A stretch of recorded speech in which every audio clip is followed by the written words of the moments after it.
Colonel Corbett Winder and his wife have special reason to remember the day the Queen came to Montgomeryshire.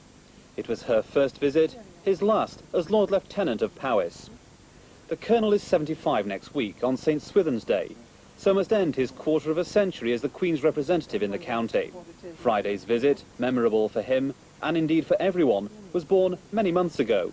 About 1983, I started thinking it was about time, perhaps, that we invited Her Majesty, although we have not really had things of great importance or of sufficient importance to invite her to come and visit.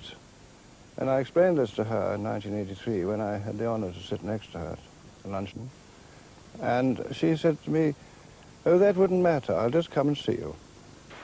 And Her Majesty was as good as her word, arriving at Machynlleth railway station on Friday morning, bringing a splash of colour to an otherwise grey day. I gave her my customary salute and said, "Once again, ma'am, we welcome you to the beautiful county of Powys and the district of Montgomeryshire, and we are more than happy and honoured to receive you here today." There was quite a reception too from the waiting crowd. This was the first time a monarch had visited the area in 3/4 of a century. Early on, it was apparent that flowers and flags would be the recurring themes of the day, with great armfuls of bouquets carried to the royal car. And that hat, trimmed with poppies at the back, and much admired throughout the visit. The Owain Glyndŵr Centre at Machynlleth is housed in the ancient stone building where traditionally the first and last Welsh Parliament met in 1404. The keynote to this royal visit was informality. It was a happy, smiling monarch who greeted the people that turned out in such numbers to see her, and who happily complied with several requests throughout the day to add her distinguished signature to the official visitors' book. Machynlleth was sorry to see her leave, but the whistle-stop tour had yet to take in several more communities and some of the scenic splendours of mid-Wales. One of the aims of the visit was to see as much of the beautiful country as she could in the time available. And to my mind, that drive from Machynlleth to Llanidloes is one of the most beautiful routes in the county. And of course, you can't pass over that road without stopping and pausing to look at Llanidloes.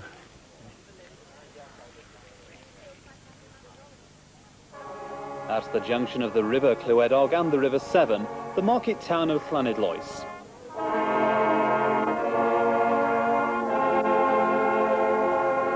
The music had begun long before the Queen arrived, entertaining the crowds in the street outside the town hall. In ages past, Llanidloes supported a busy lead mining industry. Nowadays, the town is an important centre for local wool producers. Yeah, I know. We'll have to get them out. After the formalities, it was more flowers and flags. A carefully wrapped gift was offered, but what was inside? Young and old were caught up in the spirit of the occasion, but all too soon the visit was over, and it was farewell to Llanidloes. From there it was on to Newtown, one of the largest towns on the tour, and there was quite a welcome there again. Tremendous welcome, and that was quite a long walk, and I really thought perhaps it was a bit too long, but she didn't seem to mind, and there again it was a most happy, joyous occasion. Constantly on hand, the Lord Lieutenant guided the Queen throughout the day. Newtown, home of Robert Owen, the founder of the cooperative movement, was once an important weaving and textile centre. A modern-day link with the past is provided by the Laura Ashley organisation, which has its manufacturing base nearby. Everybody wanted to see the Queen, who herself was struck by the ingenuity of those occupying the more unusual vantage points.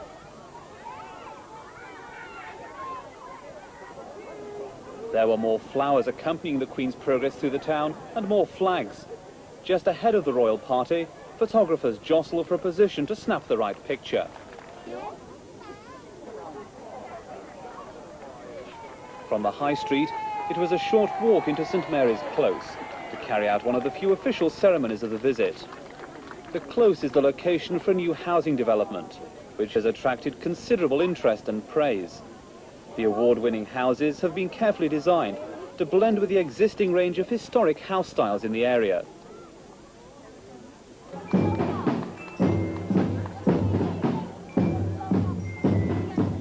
Her Majesty accepted an invitation to carry out a little spade work and proficiently set about planting a tree to commemorate her visit to the development.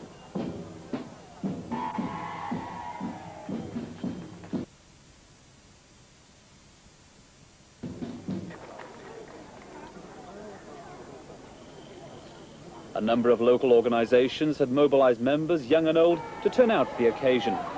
The timetable, planned to the minute, soon demanded, however, it was on to the next location, and more crowds.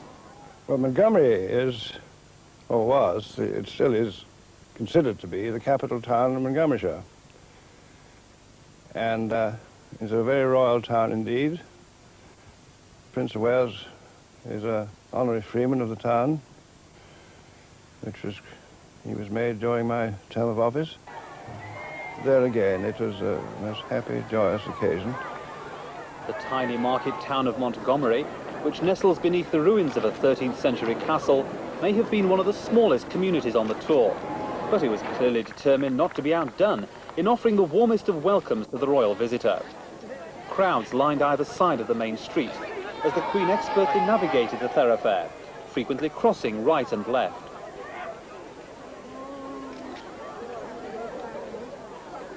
It was apparent the Queen was enjoying a visit free from the restrictions of ceremony and official functions.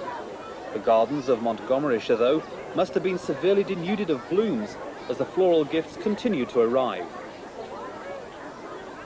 Guarding one of the main routes into North Wales, the town can trace its origins back to Neolithic times. There's evidence of Iron Age, Roman and medieval fortifications, and nearby is the historic bargaining spot on the River Severn between the Welsh and the English. Flag sellers had obviously had a field day. Hundreds fluttered as the Queen strolled along the street, pausing for a brief word with the fortunate few, while the Lord Lieutenant looked on to ensure everything was going according to plan. Of course, the months of planning ensured that everything went like clockwork. No detail was missed, nothing was overlooked. From the charming town of Montgomery, a short drive took Her Majesty to a lunch appointment at the Lord Lieutenant's own imposing residence at Berriew. It was a family lunch, really, except for the officials travelling with her. Otherwise, it was my family. I believe Welsh lamb was on the menu for lunch. Welsh How did she react to that? She loves Welsh lamb, she told me, and she was very pleased to have it. She had, of course, approved the menu before. The royals have to approve what you give them for lunch, you probably know.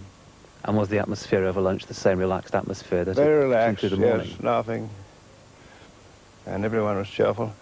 In fact, it was a lot of chat and talk. It was quite hard to hear, in fact. Even before lunch, the whole population of the picturesque village of Berriew and one or two others had packed into the streets of half-timbered houses. The villagers are well used to sightseeing visitors, but this was a special visitor and a very special occasion. You know, literally some people were crying, really. They were so happy. It was very wonderful. And again, it was quite exceptional, I think, to be able to get her here in such a small village. But it did have some distinction in that it's won the best kept village competition in Wales a couple of times, in Powys 3 times, and in Montgomeryshire about 11 or 12 times. So it has some distinction. It's a very tight community, a very happy community always. But on this occasion, it really was quite exceptional. Did the Queen remark on the village? She said it was very beautiful, yes. The Queen met some of the Lord Lieutenant's neighbours at Berriew, but the schedule permitted only the briefest look at the picture postcard village by the River Berriew and the Shropshire Union Canal. The tour was almost over, but not quite. The royal car headed off, driving through villages lined with well-wishers to reach the final destination and one of the most hectic.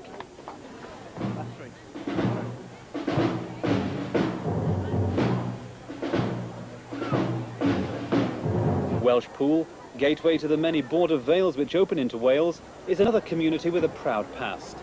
The town boasts a Monday market which is centuries old. In 1263 it was already well established, and received confirmation of its privileges in the charter granted by Gwenwynwyn, Prince of Powys. Here too, there was an official welcome from local dignitaries, though again the atmosphere was relaxed and the main purpose of the visit was to see the town and to be seen by the people. Welshpool contains some 7,000 inhabitants. Most turned out for this once-in-a-lifetime occasion. Colonel Corbett Winder was clearly pleased that the visit had generated such interest and enthusiasm. Once again, the royal signature was respectfully requested and promptly provided, an entry destined to be treasured as a permanent reminder of a happy day. Onlookers, too, were anxious for a reminder of that flower-filled summer's day when the Queen made her first visit to Montgomeryshire. Many had been in position well before the visit, waiting patiently for a brief glimpse or the chance to present some flowers. It was an occasion for the whole community. Work was forgotten as everyone took to the streets to line the route of the royal visit. A hurried conversation was a great bonus and a moment to treasure. Every vantage point was taken up in order to secure a view of the Queen as she continued to reward gifts of flowers with that same captivating smile. Those up against the barriers had the longest wait, but they obviously felt it was worthwhile. Welshpool wanted to ensure it provided a fitting conclusion to a day when everyone wanted to say it with flowers.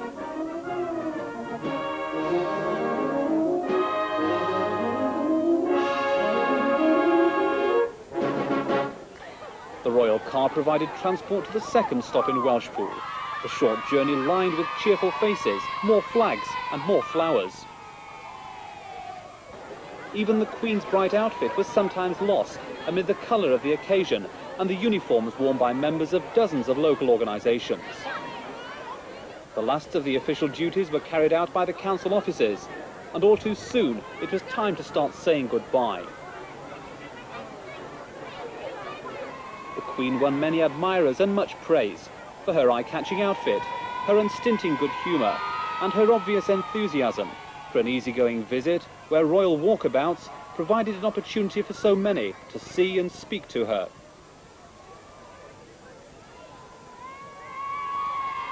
The day the Queen came will be a day that is talked about for many years. Montgomeryshire and its many communities which welcomed Her Majesty hope they don't have to wait another 75 years to greet their monarch.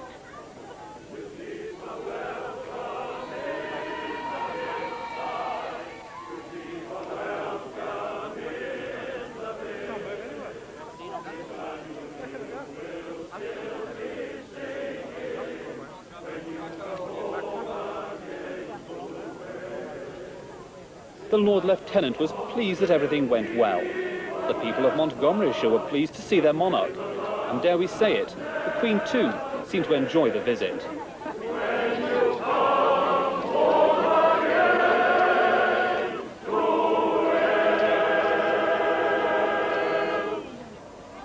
The Queen, I'm certain, did enjoy it. I'm quite certain. You couldn't get any other impression but that she was happy.